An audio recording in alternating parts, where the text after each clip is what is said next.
Hello, everyone, and welcome to our final Salmon Arm Silverbacks season wrap-up interview. Today, I've got General Manager Brooks Christensen and Head Coach Tyler Shattock with me to chat about the pod season, team awards, and a few other things. Thanks for joining me, guys. How are you doing this morning?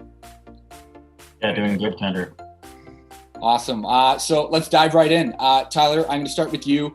Just kind of your general thoughts on the pod season. I mean, what was the biggest takeaway for you from this abbreviated 20-game season? I think it was just all around good for our guys to get a chance to showcase themselves. I think you saw obviously some scholarships come out of it, and that's kind of the biggest thing that our league and team was most concerned about here with the 20-game showcase is getting these guys some exposure. And obviously you could see one guy, Simon Tassi, getting a scholarship to Mankato, and obviously there's probably a couple more coming down the line here, just a matter of when they want to commit and what school they want to commit to. So my biggest takeaway was, at the end of the day, these guys battled for us all year long through closures and openings and closures again. So it was good to see them get to play. It was good to see them perform well. And then it was also good to see some guys get some exposure and the scholarship opportunity. We'll talk a little bit more about the high number of scholarships if you go back to the exhibition season for this team. That'll be in just a bit. But first, let's talk about the four impactful 20-year-old graduating players: Hunter Sansbury, Logan Shaw, Drew Bennett, and Sullivan Mack. Brooksy, what stands out to you about this group of four graduating players? Yeah, I think just the fact that they were affected by, the COVID kind of realm itself at 19, and then to face it again at 20 years old and to still be the leaders that they were, perform on the ice. I mean, guys like Hunter logged massive minutes for us. Those guys could have easily went down to the States and played down there early on, but they stuck with it. And I think they were a big part of our core group that just drove the bus throughout this practice season, whatever you want to call it, development. I think they just did everything that they were asked for and really had a bumpy road in their junior career for some of those guys. Some guys were, 19, 20-year-old and done, and COVID basically overtook their careers here for a bit. So it's good to see those guys moving on and being able to have that 20-game closure, and really happy for them that they got to sign off on a good note kind of thing and not be affected again by COVID to not get to play. And Shats, to you, what stands out about this group? Yeah, probably their leadership first and foremost. I think that as a 20-year-old and you're going through these things and things are winding down for you, you could easily go the other way and find other things that are more important. But these guys obviously stuck through it, showed all our younger guys what a leader looks like, what a silverback looks like. They were good in the community. We had no problems. Outstanding guys that kind of paved the way for some of our younger guys to follow next year, and an example to continue with showing when younger guys come in and they become older guys. So first and foremost, I would just say their leadership. So that was the most impressive thing to me. They never wavered.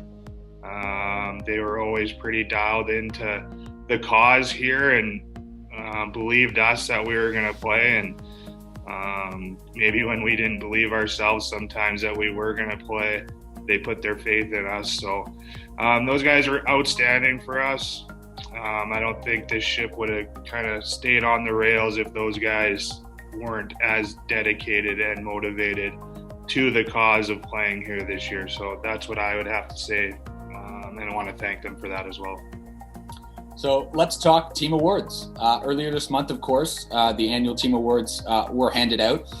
Some of those names may pop up, some of those leaders. Let's go over the winners. And of course, we'll start with MVP and leading scorer Simon Tassi. So Brooksy, was Tass kind of for MVP, kind of the clear-cut choice for this award?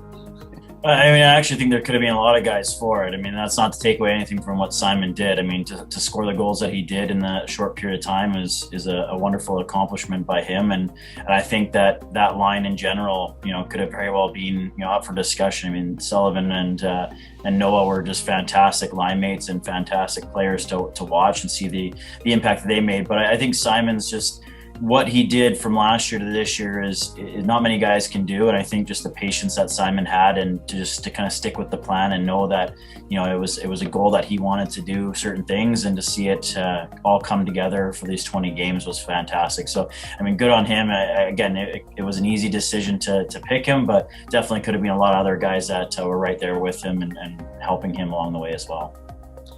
So Shatz, Hunter Sansbury won 2 awards, top defenseman and again Hitman of the Year for the 2nd straight year. What was the discussion like for these 2 awards?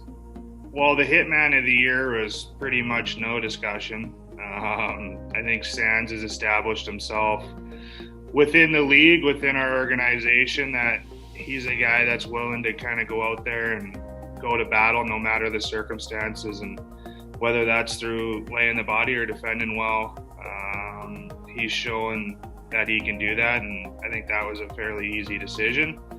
And then top D-man was probably a little bit tougher. I think we had a lot of guys really step up in the pod, especially on our back end.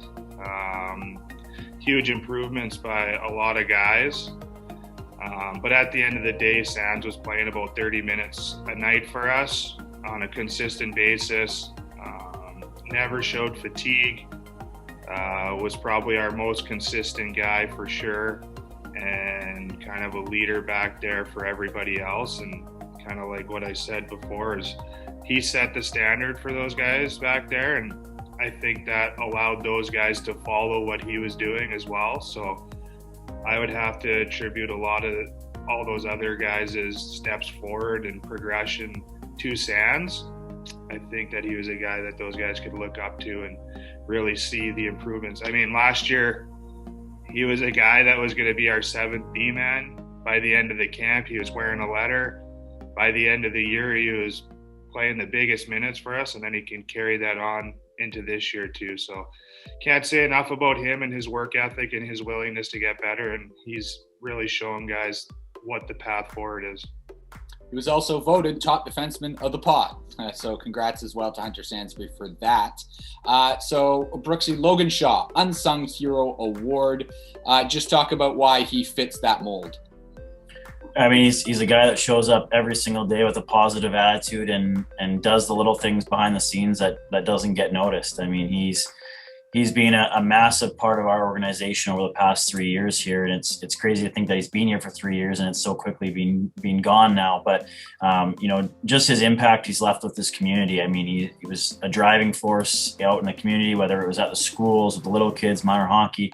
Didn't matter what he was asked to do, and really just became such an impact with those young kids and all over the community. So I know from my standpoint, that's, it goes a long way for myself, and I know just from a brand and an organization and everything what it stands for, I think he did a fantastic job. And he scored some big goals for us last year, going down the stretch that again don't really go as noticed maybe as a guy that scores in and out every single night. And I think he just does everything you ask for, and definitely deserves some recognition there for what he does every day.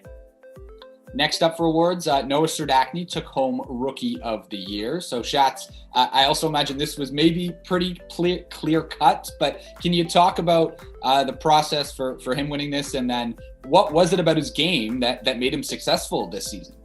Yeah, I don't know if it's as clear cut as you think. I mean, we had some guys that really, you look at Joe coming in as a first-year defenseman, and you got Tucker, who took huge strides in the pod, and Mata as well. Like, we had a ton of guys that really kind of came into their own here in the pod season, and that's kind of a testament to all the work they did throughout the pause. But Noah had a fantastic pod season. He's a guy that at the start of the year, I would say, I don't want to say struggled, but he was definitely having an adjustment period to coming in here as a 17-year-old kid coming from prep school. And then he really, really put some work in those 3 months that we were kind of off. And then obviously it showed. He's such a smart hockey mind. He sees the game so well. And as good as Sully and Tass were on his wings, I don't think that line would have gone without Noah. So That's pretty high praise for a 17-year-old kid. We're extremely excited for what the future holds here for Noah. But at the end of the day, he earned all his success that he got in the pod season, and that's the most important part. Didn't come easy for him, so he had to fight through some adversity. And I think he's going to be a better player and a better person for it, but there's nothing but good things to come from Noah here on out. Next up for awards, Joakim LeMay takes home the Most Dedicated Player Award. Brooksy, why did he deserve this one? Yeah, again, it's, recognizing a guy that just comes and does every little piece that he needs to become a professional, moving up in his hockey career. And I think Joe is just exactly that. I mean, from the minute he shows up at the rink, prepares, whether it's eating breakfast the right way, getting to the rink, preparing himself for a game, practice, whatever.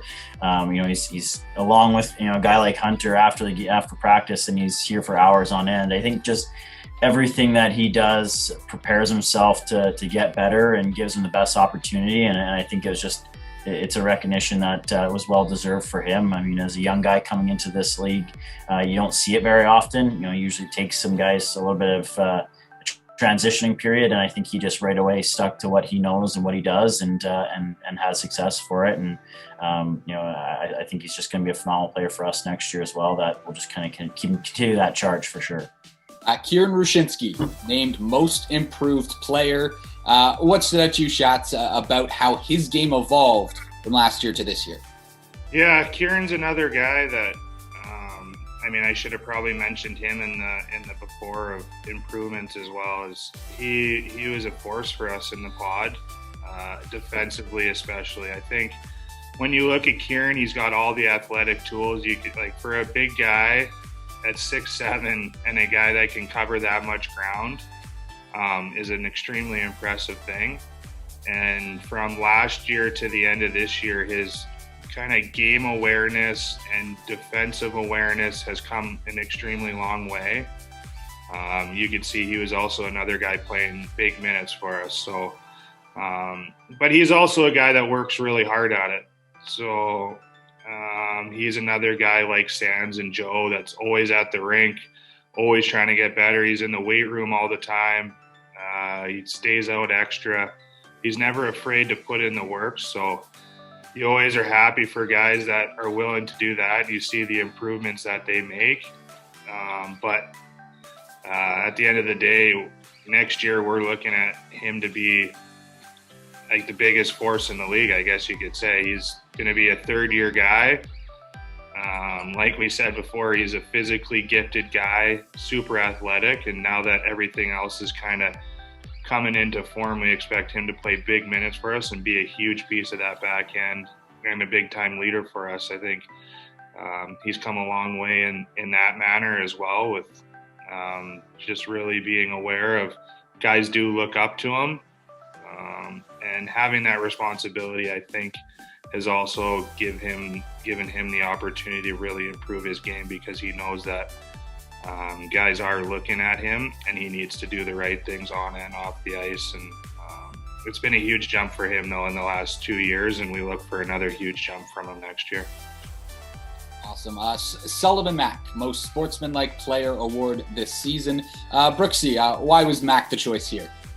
I mean, he's just a guy that I think puts his head down and just works, and nothing really ever bothered him. I don't know what his penalty minutes were in the end, but didn't really ever seem like he was taking any undisciplined penalties. I guess you really could end up saying I think he's a fantastic kid, a very quiet kid, and it's not always an award you want to win, but it's also an award that goes a long way of not taking, dumb penalties, what you could say. I don't think I'm ever up in the box, freaking out on cursing his name kind of thing for taking a silly penalty or something like that. So I think, for myself, it's just that, he got on the ice, he did the work that he needed to do to get successful, in these 20 games. And, at the end of the day, not taking penalties is a big time recognition for Sully. Last award here, the Academic Player of the Year award to Matthew Bourgault. Shats, from what I understand, he was really good in school. Is that it?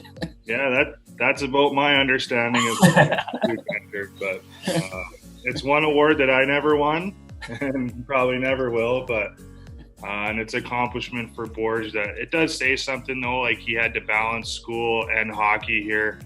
It's never an easy thing for 17-year-old kids coming here and understanding that we practice and then we work out and then we play on the weekends and they have to keep up at school. We've obviously had some cases where in the past guys haven't been able to do that. So it's always a good thing because it's less for us to worry about. And it's a testament to Borge that he was able to juggle all the workload, still be able to perform on the ice, and then obviously be able to keep up his grades in school as well. So like I said, it's a huge accomplishment for your future too, is like he's going to have to juggle all the same things at college, and coming here and being able to do that at such a young age should give him a lot of confidence that he'll be able to go do that in college and have no worries as well. Speaking of college, NCAA commitments, I mean, a lot of them, including Borge, committed this season, 5 back in the exhibition season, 2 in the pod. And as you mentioned, maybe more to come. So the amount of commitments, though, this season specifically, the 7 so far for the backs is actually the most of any team in the BCHL. So Brooksy, I mean, what is it about this organization? What has the team kind of been able to do that allows these players to get so many scholarships? Well, I think it's a combination of a bunch of things. I mean, I can't speak highly enough about our staff and the work that they put into getting these guys exposure when we weren't playing, whether that was filming practice, cutting video, working one-on-one with guys, sending it to schools. I think everything kind of came into effect to get these guys those deals, and then compliments to our players as well. I mean, they put in the work, and you know, right from day one when they got here, I think it was back in September. It was so long ago now, it feels like. But you know, the one thing I will say with our organization is, you know, just because you don't have a logo beside your name coming into the BCHL doesn't mean that, you know, that we're not going to be here for you. And I think that that's a big piece that, you know, we strive ourselves. I think last year I think it was about 11 that we had scholarships. And again, the same thing where, you know, our job is to work and move these players on to the next level. And I think that Carter and Tyler and, you know, yourself with filming, it all comes into play with that. It's not one individual effort. It's a group effort, and need to believe in our players. And I think that's exactly what we did this year. I mean, I think it's a massive accomplishment with 7, with only being able to play, I think it was 33 games in the end, and having months on months of a break. So, I think that just goes to show that the work that we're willing to put in, I mean, we're all younger guys and need to establish ourselves more, and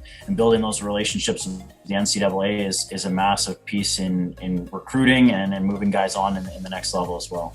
So Shats, you talked a little bit earlier about, you know, what stood out to you this season, and, you know, the young guys, the steps, impressive steps that a lot of the rookies took. So just moving forward, what is it, you know, from the young guys that really, really excites you for next season and perhaps even beyond as well? Yeah, I think it's one of those things where they came and they improved. So the biggest thing with young guys is you want to see the improvements to becoming a junior hockey player out of their prep school habits and what they did in prep school. I mean, these guys are all at the junior level for a reason, because they were the best players in their prep schools, and they were able to kind of do whatever they wanted offensively and all that kind of stuff. And at the end of the day, when you come to junior, it's not so easy anymore. And our guys really found a way to adjust and improve and understand that there is a process to them becoming good junior players. The worst thing that can happen is when you first don't have success, you kind of drift the other way and think it's somebody else's fault. But all our guys made some huge improvements. I mean, we're bringing back 5 guys on our back end. Our goalies both our goalies are coming back. A good chunk of our forwards as well, and then obviously we've got some guys coming in that we feel that can come in and contribute for us right away. So our young guys are outstanding.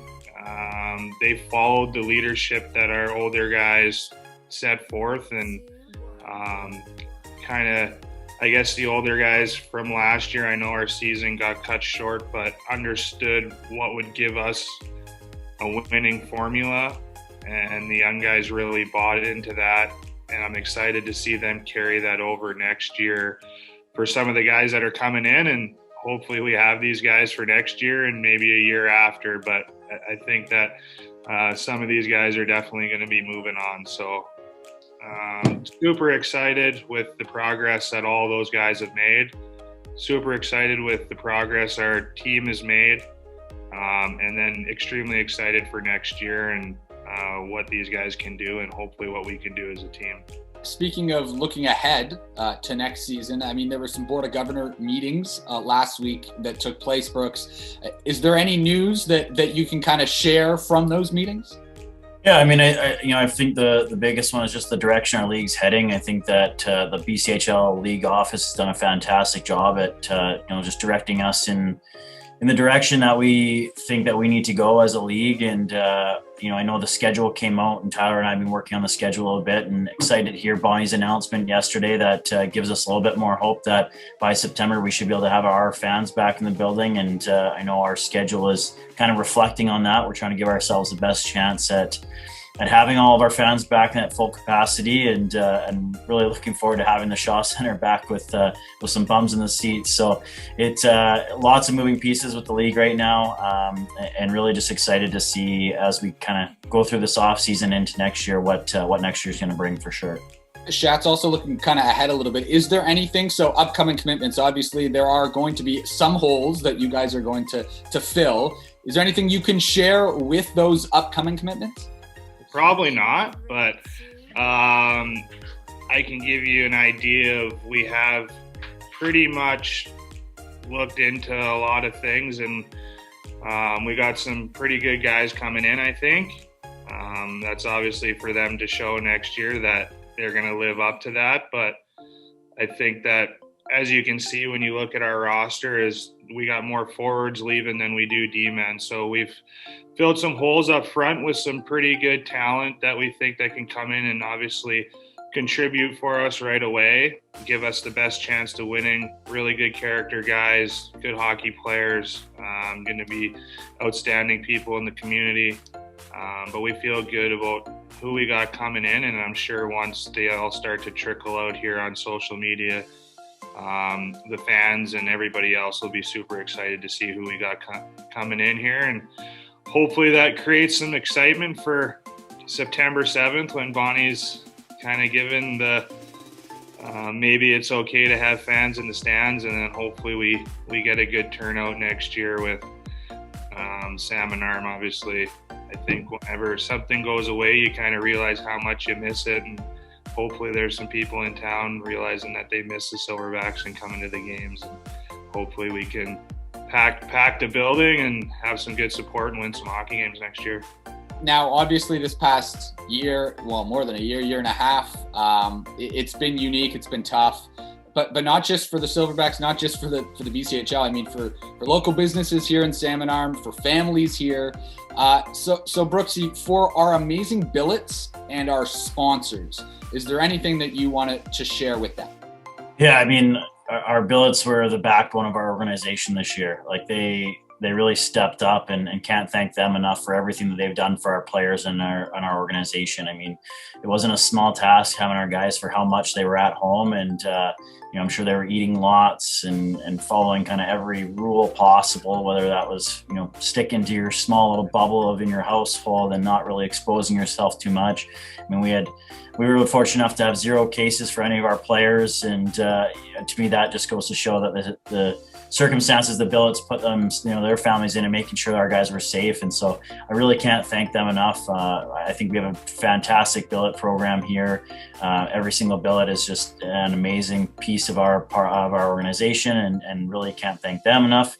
And then our sponsors. I mean, I think we were maybe one of few teams in the BCHL where there's every sponsor pretty much stuck with us. They easily could have backed out this year and said, well, we'll see you next year. But they really, stuck with us, did everything that they could to help us. And we tried to do the same thing. I mean, I know restaurants are taking a beating. It was great to see yesterday some news come their way that we can actually go sit in a restaurant now. So I look forward to being able to sit down and see some of our sponsors over the next couple of months here in the off season and enjoy a meal in these great restaurants we have in town here, and just all of our sponsors. I mean, Brady Motors was a big step up with a van for us to get back and forth to Vernon Pod and back every single day.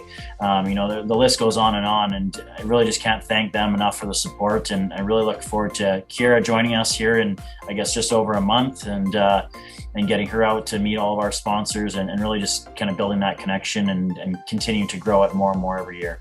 And Shats, I know you talked about obviously looking forward to September and having fans, but I mean, any message to them as well for the support that they had this season as well? Yeah, I mean, it's a tough one, but I'm sure that there's people out there following, and I know our guys felt the love anytime that they did get to go anywhere, that people were still, I guess, keeping up with our games and wondering when we're playing and all that kind of stuff. So, I mean, you got to thank them and hang in there. I know that better times are coming here, and hopefully we could see them face to face and get them cheering and win some hockey games for them and kind of give them a thank you for kind of sticking with us and sticking through all this. I know it's obviously tough for a lot of people, and like you guys are talking about, a lot of businesses and all that kind of stuff, it's affected people in different ways. And but yeah, we love our fans. We can't wait to get them back in the building. I know our players can't wait to get back playing for them. When it does get rocking in here, we got some of the best fans in the league here. So look forward to having them in here, winning some hockey games and kind of getting back to normal here. But like Brooksy said too, the billets they took on a huge risk for our players this year, and I also want to say thanks to them as well. Couldn't do it without them. We wouldn't have the team here this year if we didn't have anywhere for them to stay, because we ain't forking the bill for a hotel all year, I could tell you that much. So the billets have been outstanding. The guys love their billets. We never had any complaints. So to the fans, look for better days ahead, and let's get cheering. Exactly. Not too far. Good news just came down for sure. So on an ending note, lastly, for you guys, I mean, what's kind of the plans for the next few weeks for the summer? Brooksy, we'll start with you. What are you going to get up to?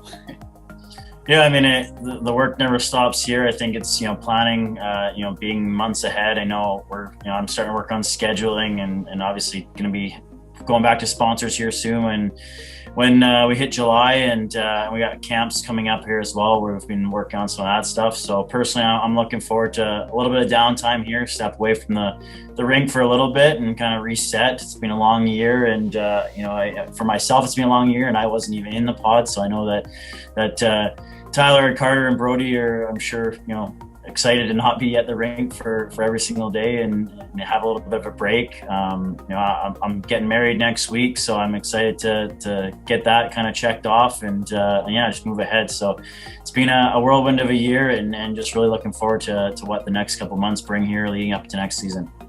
Awesome. And Shats, what about yourself? Yeah, I mean, I don't know. I'll probably just continue to come to the rink, to be honest with you.